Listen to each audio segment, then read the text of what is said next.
Hello बच्चों आज हम आपकी कक्षा 7 विज्ञान का पाठ 6 करेंगे जिसका नाम है जीवों में श्वसन। तो चलो शुरू करते हैं। पहला क्वेश्चन देखें आपका। जो पहला क्वेश्चन है उसमें लिखा है सभी जीवों की सबसे छोटी संरचनात्मक और क्रियात्मक इकाई क्या होती है। तो बच्चों जो सभी जीव हैं, देखो श्वसन का प्रक्रम हम लोग पढ़ेंगे उससे पहले हम लोगों को ये जानना ज़रूरी है कि कोशिका क्या होती है। ठीक है, तो इसीलिए ये शुरुआत के क्वेश्चंस जो हैं हमने आपके कोशिका को थोड़ा सा बताने की बेसिक जैसे बताने की कोशिश करी है। ठीक है, तो सभी जीवों में कोशिका जो होती है वह संरचनात्मक और क्रियात्मक इकाई होती है। मतलब कि कोशिका से ही जो हमारे शरीर की संरचना हुई होती है। ठीक है, और जो हमारे कार्य हैं उनको संपादित करने के लिए भी कोशिकाएं होती है कि हमारे विभिन्न कार्य जो हैं वो कोशिका द्वारा ही संपादित किए जाते हैं। ठीक है, तो इसलिए आप सबने याद रखना है कि सभी जीवों की सबसे छोटी संरचनात्मक और क्रियात्मक इकाई क्या है? कोशिका है।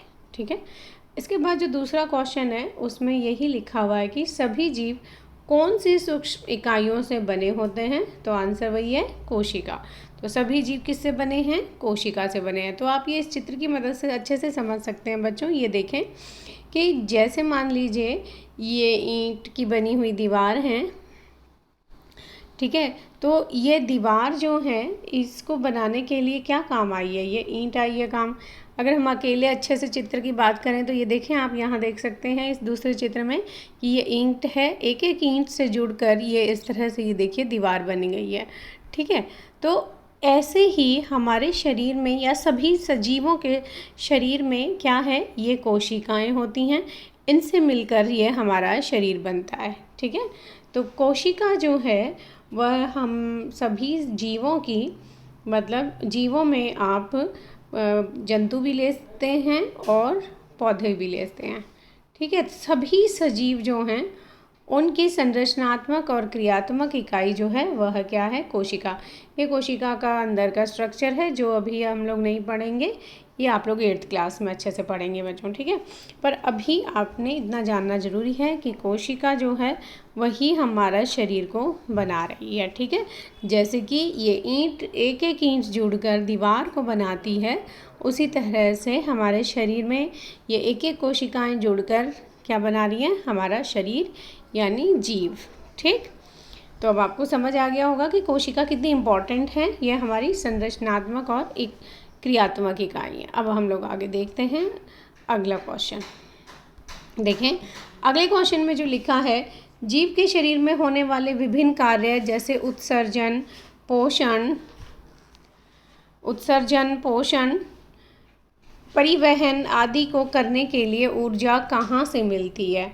तो देखिए जो भी कार्य हम लोग अपने शरीर में, हमारे शरीर में हो रहे हैं, जैसे उत्सर्जन या पोषण, हम लोग भोजन जो करते हैं उससे पोषण मिलता है हमें। हमारा रक्त जो होता है वह हमारे शरीर में संचारित होता है, एक अंग से दूसरे अंग तक जाता है ना। तो ये ही होता है परिवहन, है ना। तो इन सब कार्य को करने के लिए हमें जो ऊर्जा चाहिए होती है वो कहाँ से मिलती है बच्चों? हमें भोजन से मिलती है। तो ये चित्र देखकर आप समझ ही गए होंगे कि जो ऊर्जा है वह हमें कहाँ से मिलती है? भोजन से। आपने खुद देखा होगा कि अगर आप बीमार हो जाते हैं और भोजन नहीं कर पाते हैं तो आपका शरीर बिल्कुल कमज़ोर हो जाता है और आपको काम करने का मन नहीं करता है ना। तो इसलिए हमें भोजन की ज़रूरत होती है और हम ये भोजन से क्या मिलती है बच्चों? ऊर्जा मिलती है। तो ये आप याद रखें कि भोजन से हमें ऊर्जा मिलती है, और ऊर्जा मतलब काम करने की शक्ति। यही हमारी काम करने की शक्ति होती है। अगर हमें ऊर्जा ना मिले तो हमें शक्ति नहीं रहेगी। ठीक है, काम करने की ये हमारी शक्ति होती है। ठीक, तो अब आपको समझ आ गया होगा कि ऊर्जा जो है वो हमें कहाँ से मिलती है। इसके बाद जो अगला क्वेश्चन है वो देखते हैं। अगले क्वेश्चन में लिखा है सभी जीवों को भोजन से ऊर्जा प्राप्त करने के लिए किस प्रक्रम की आवश्यकता होती है? अब बच्चों हम लोगों ने भोजन कर लिया, ऊर्जा प्राप्त कर ली है ना, भोजन किया हम लोगों ने, है भोजन से हमें क्या मिली, ऊर्जा मिली। अब ये जो ऊर्जा हमें मिली है, ये ऊर्जा जो है ये हमें डायरेक्ट एकदम से नहीं मिल गई है, उसमें बहुत सारे जो हमारे कोशिकाएं हैं उन्होंने कुछ क्रियाएं की हैं। ठीक है, भोजन से जो ऊर्जा आपको प्राप्त हुई है वह ऊर्जा प्राप्त होने के लिए हमारे शरीर की कोशिकाएं जो हैं वो विभिन्न कार्यों को संपादित करती हैं। ठीक है, इसीलिए क्योंकि यह सब कोशिकाओं में होता है तो वह प्रक्रम जिससे हमें ऊर्जा प्राप्त हो रही है वह होता है श्वसन। क्या कहलाता है बच्चों? श्वसन। ठीक है, तो यहाँ पर यही लिखा है श्वसन की आवश्यकता होती है हमें भोजन से ऊर्जा प्राप्त करने के लिए। और क्योंकि ये श्वसन का प्रक्रम कोशिकाओं द्वारा संपादित किया जाता है इसलिए इसे कोशिकीय श्वसन कहते हैं। तो आगे जो हम लोग क्वेश्चन देखेंगे वो इसी से रिलेटेड देखेंगे। देखिए, ये आपका क्वेश्चन है, भोजन में संचित ऊर्जा कैसे निर्मुक्त होती है? तो भोजन में संचित ऊर्जा भी हम लोगों ने देखा श्वसन प्रक्रम द्वारा निर्मुक्त होती है। तो इसका आंसर क्या हो गया बच्चों? श्वसन प्रक्रम। ठीक है, भोजन में जो ऊर्जा है वह हमें प्राप्त करने के लिए श्वसन प्रक्रम की ज़रूरत होती है, उसी के द्वारा वह हम तक पहुंचती है। ठीक है, और वो एटीपी के रूप में पहुंचती है। एटीपी यूँ समझें कि खाद्य करेंसी होती है।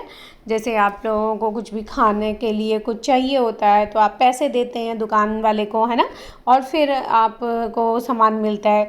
तो ऐसे ही एटीपी के रूप में वो हमें मिलती है और एटीपी से हमें ऊर्जा प्राप्त होती है। ठीक है, तो इसका अगला क्वेश्चन देख लेते हैं।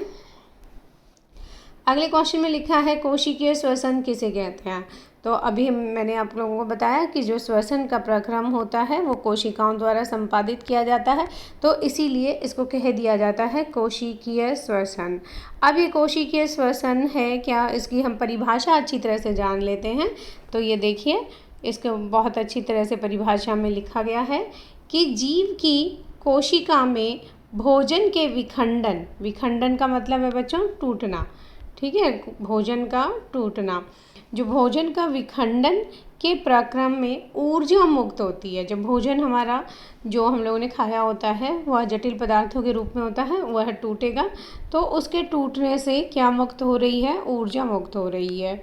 ठीक है, इसे कोशिकीय श्वसन कहते हैं। सभी जीवों की कोशिकाओं में कोशिकीय श्वसन होता है, क्योंकि यह कोशिकाओं द्वारा संपादित होता है इसीलिए इसे कोशिकीय श्वसन कह दिया जाता है। ठीक है, तो मेन चीज़ यही है कि जीव की कोशिका में भोजन का विखंडन हो रहा है। ठीक है, और उससे हमें ऊर्जा प्राप्त हो रही है, और वही जो प्रक्रम है वह कहलाता है कोशिकीय श्वसन। ठीक है, वही प्रक्रम जो आपका कोशिकीय श्वसन।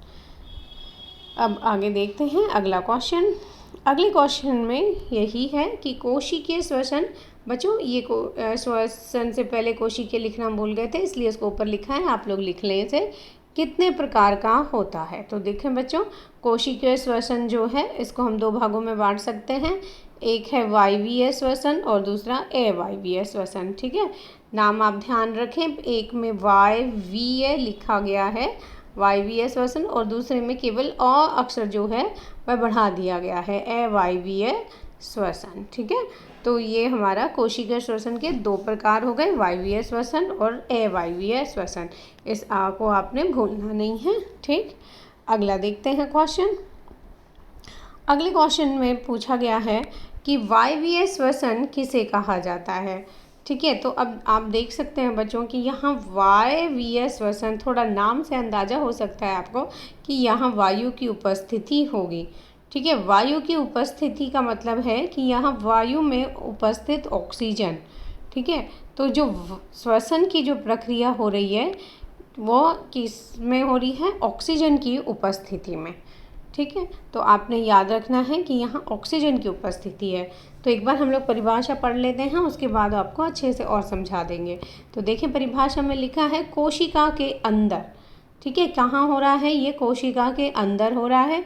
भोजन यानी जो हम लोग जैसे ग्लूकोज लिखा है यहाँ, इसका मतलब जैसे हम लोगों ने भोजन के रूप में कार्बोहाइड्रेट जो खाया होता है वह कार्बोहाइड्रेट जो होता है बच्चों, ये कार्बोहाइड्रेट जो है हमारा, देखें कार्बोहाइड्रेट जैसे कि आप अनाज खाते हैं, ठीक है, चावल है या रोटी वगैरह हैं आपकी, जिसमें भी थोड़ा मिठास होता है, उस पदार्थ में कार्बोहाइड्रेट पोषक तत्व होता है। ठीक है, तो कार्बोहाइड्रेट जो है ये सरल जो पदार्थ में टूटता है भोजन के पाचन के बाद, तो उसको कहते हैं ग्लूकोज। ठीक है, तो ग्लूकोज के रूप में ये हमें पाचन तंत्र में हमारे लास्ट में, मतलब कि जो हमारे दीर्घ रोम होते हैं वो इसको अवशोषित कर लेते हैं और हमारे रक्त में यह मिक्स हो जाता है ग्लूकोज के रूप में। ठीक है, तो अब ये जो ग्लूकोज है ये कहाँ से मिला है हमें बच्चों? भोजन से मिला है ना। तो इसीलिए यहाँ भोजन को आप ग्लूकोज से भी दर्शा सकते हैं कि लिख सकते हैं कि ग्लूकोज का विखंडन या भोजन का विखंडन, कुछ भी लिख सकते हैं। ठीक है, तो ग्लूकोज जो है मेनली यहाँ पर जो हमें सरल रूप में प्राप्त हो गया है, वह ग्लूकोज जो है ऑक्सीजन का उपयोग करेगा। किसका उपयोग करेगा बच्चों? ऑक्सीजन यानी O2। ठीक है, ऑक्सीजन का उपयोग करके, और भोजन जो होता है हमारा, भोजन में उपस्थित ग्लूकोज जो है वह ऑक्सीजन का उपयोग करेगा और किस में बदल जाएगा? कार्बन डाइऑक्साइड में, और साथ में वहाँ पर बनता है जल। ठीक है, यानी कि भोजन जो है वह ऑक्सीजन की उपस्थिति में कार्बन डाइऑक्साइड और जल में टूट गया है, विखंडित हो गया है। ठीक है, इसी प्रक्रिया को, क्योंकि यहाँ पर किसकी उपस्थिति जरूरी है? ऑक्सीजन की, वायु की उपस्थिति जरूरी है, इसीलिए इसे वायवीय श्वसन कह दिया जाता है। क्या कहते हैं बच्चों? वायवीय श्वसन। ठीक, तो किस चीज़ की उपस्थिति आवश्यक है? बस आप ये जरूर याद रखें यहाँ कि ऑक्सीजन की उपस्थिति बहुत ज़रूरी है, तभी वह श्वसन वायवीय श्वसन कहलाता है।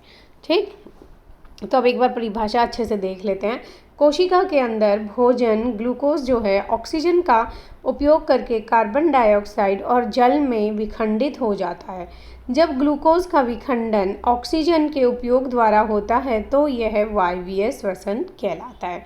उम्मीद है आपको अब ये बहुत अच्छे से समझ आ गया होगा कि हमें ऑक्सीजन की उपस्थिति में जो श्वसन प्रक्रिया हो रही है वह वायवीय श्वसन कहलाती है। ठीक है, इसको हम आगे देखें, एक समीकरण की मदद से अच्छे से देख सकते हैं। आप यहाँ पर देखें, इसे यहाँ क्वेश्चन लिखा है, वायवीय श्वसन के प्रक्रम को एक समीकरण द्वारा दर्शाइए।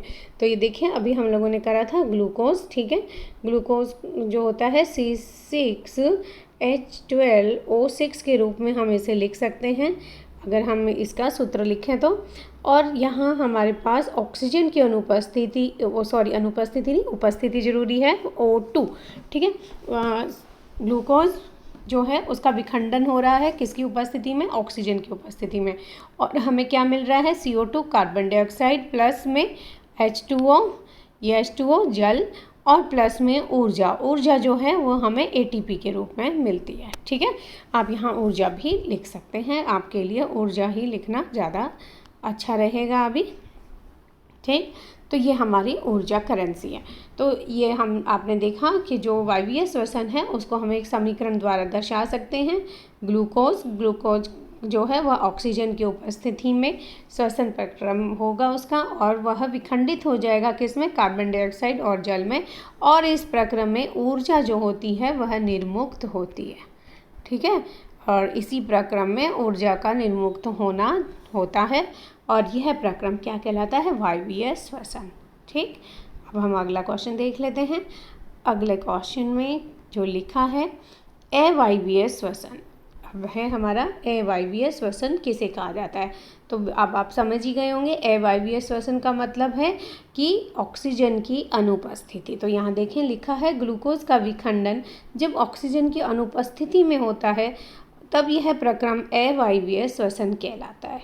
ठीक है, वह श्वसन का प्रक्रम जिसमें जो ग्लूकोज है यानी C6H12O6 जो है उसको ऑक्सीजन अब नहीं चाहिए। ठीक है, और वह हमारा विखंडित हो रहा है, और विखंडित होकर जब अब आपका ऑक्सीजन के बिना हो रहा है, मतलब कि अनुपस्थिति है अब आपकी यहाँ पर किस चीज़ की? ऑक्सीजन की अनुपस्थिति है। ठीक है, ऑक्सीजन की अनुपस्थिति में जो प्रक्रम हो रहा है उसे अवायवीय श्वसन कहते हैं।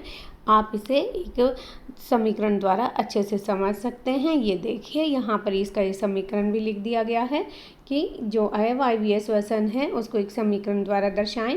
तो ये देखें, ये ग्लूकोज हो गया। ग्लूकोज जो है वो यहाँ अब विखंडित हो रहा है ऑक्सीजन की अनुपस्थिति में। आप ये शब्द याद रखेंगे, यहाँ अनुपस्थिति है, ठीक है, यानी कि जो आपकी ऑक्सीजन है वह नहीं है यहाँ। बिना ऑक्सीजन के भोजन के ग्लूकोज का जो है वह विखंडन हो रहा है। अब जो ये पदार्थ यहाँ बन रहा है वो है अल्कोहल, कार्बन डाइऑक्साइड। आप देख सकते हैं कार्बन डाइऑक्साइड तो हमारा वायवीय श्वसन में भी बन रहा था, परंतु साथ में वहाँ जल बन रहा था। और अब यहाँ पर क्या बन रहा है बच्चों? अल्कोहल बन रहा है, ठीक है। तो आपने इस शब्द को लिखना अच्छे से सीख लेना है, अल्कोहल, ठीक। आप यहाँ जल के स्थान पर क्या लिखेंगे? अल्कोहल। कार्बन डाइऑक्साइड तो वही है पर अल्कोहल बनता है और साथ में ऊर्जा तो निर्मुक्त होती ही है, ठीक है। तो काफ़ी मात्रा में ऊर्जा निर्मुक्त होती है। तो ये जो प्रक्रम है ये हमारा क्या कहलाता है बच्चों? अवायवीय श्वसन। उम्मीद है आपको ये समझ आ गया होगा और बहुत ही सरल भाषा में, बहुत ही आसान तरीके से आपको समझाया गया है। तो बच्चों ये क्वेश्चंस अपनी कॉपी में लिख लेना और चैनल को सब्सक्राइब ज़रूर कर देना, लाइक और कमेंट भी कर दीजिएगा और ज़्यादा से ज़्यादा इसे शेयर कीजिएगा ताकि ज़्यादा से ज़्यादा बच्चों को ये क्वेश्चंस आसानी से मिल जाएं। धन्यवाद बच्चों।